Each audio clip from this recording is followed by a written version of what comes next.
There's a crisis that's going on in men. As human beings, we spent a lot more time with ourselves.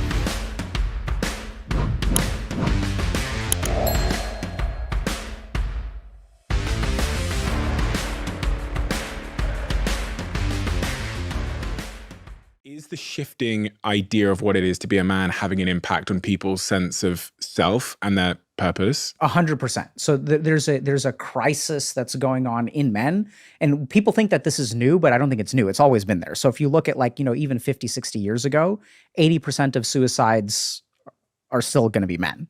So historically, men have been killing themselves for 100 years, and no one's been paying attention. We're just noticing now because the problem seems to be getting worse. So there's a couple of things that are really interesting to understand. So one is that if we look at what technology is doing to our brains, the first thing that it's doing is it is externalizing our attention. So if you look back, let's say 1,000 years ago, as human beings, we spent a lot more time with ourselves. So let's say that you and I go out hunting. And then let's say you shoot an arrow at a deer and you miss. And then I shoot an arrow at a deer and I hit. So in this moment, I'm superior to you. And then we pick up the deer and we're carrying it back. And then we have about 2 or 3 hours to take that emotional insult and we kind of process it. We just give our mind space to process it, which it does automatically. Now, if you look at what happens in people's days, they don't actually have any time to process what happens to them because we are so constantly distracted by external things. So I don't know if you're like this, but I was in this point where I was idiotically efficient. So I would wake up in the morning and I would listen to a podcast while I'm doing my exercise or whatever. And then even when I'm cooking, I'm listening to a lecture.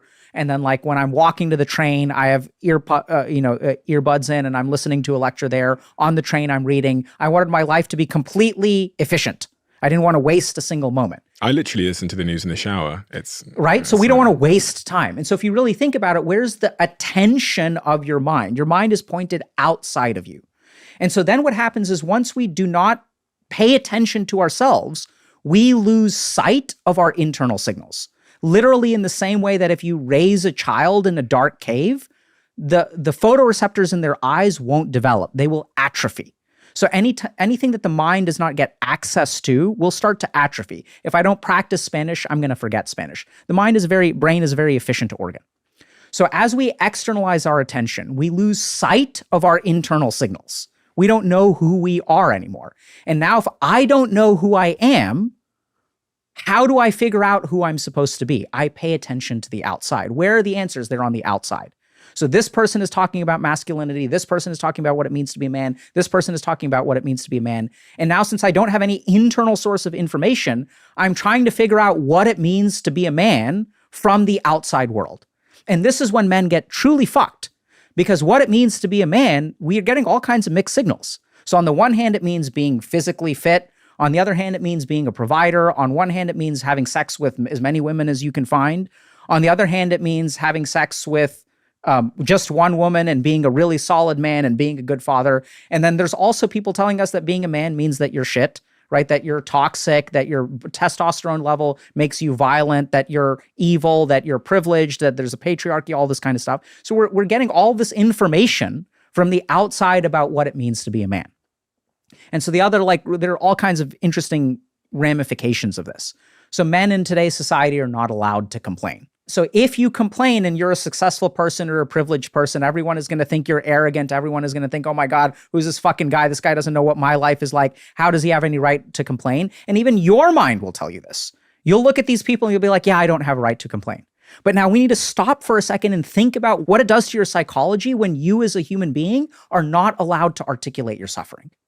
I've worked with people who've grown up in abusive households where children will say to their parents, Mommy, Daddy, I'm hurting.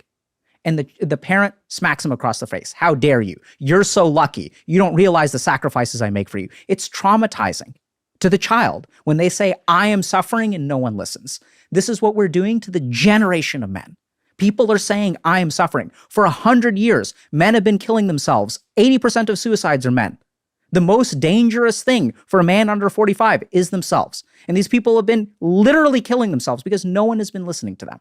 So in the same way that you grow up with as a child in a household that's abusive, where no one takes you seriously, no one listens to your suffering, and now we even have successful men who are not allowed to complain. So the psychological impact is the same. Anytime you have a human being who is suffering in some way and they cannot find connection with another human being, they cannot find compassion with another human being, that person is going to feel isolated. And if you look at the statistics on suicide, it's very interesting. So the number one thing that correlates with male suicide is not depression, and this is super scary. There's one study I saw recently that suggests that 50% of men who kill themselves have no history or evidence of mental illness. And this, I believe the statistic in my clinical practice because I know what depression looks like. I know what bipolar disorder looks like. And half the men that I've worked with, at least, are not actually mentally ill. See, mental illness means a pathology of the mind, which means that the mind is malfunctioning.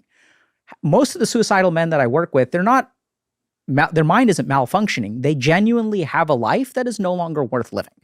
They're looking at things and objectively realizing that there's no way out of this situation. So they turn to suicide. So I know it's kind of like a very controversial statement, but I think that's what my clinical practice has shown, and there's some research to even back that up. So if we sort of look at what's going on with men, we're sort of, they have nowhere to turn to. And the number one thing that correlates with it is not mental illness, but is a sense of thwarted belongingness. So this is kind of like multivariate regression analysis. But basically what happens is what causes people to kill themselves is they try to connect with others and they get rejected. So it's specifically a very specific research term called thwarted belongingness. So I try to belong to a group, and that group, or multiple groups usually, will thwart my attempts to join the tribe, to join the community. And this is what actually correlates a lot with suicidality. So what's going on with men right now is that we really don't allow them to suffer, because then you're not manly. And we're so externalized with our attention that we're not connecting with ourselves. And so we're looking to other people to tell us what it means to be a man. But that may or may not work for you, right? That may have been what worked for them. So then we kind of get into this problem where we're disconnected from ourselves. And then the world doesn't accept us. We're not allowed to suffer. And that's what creates the problem.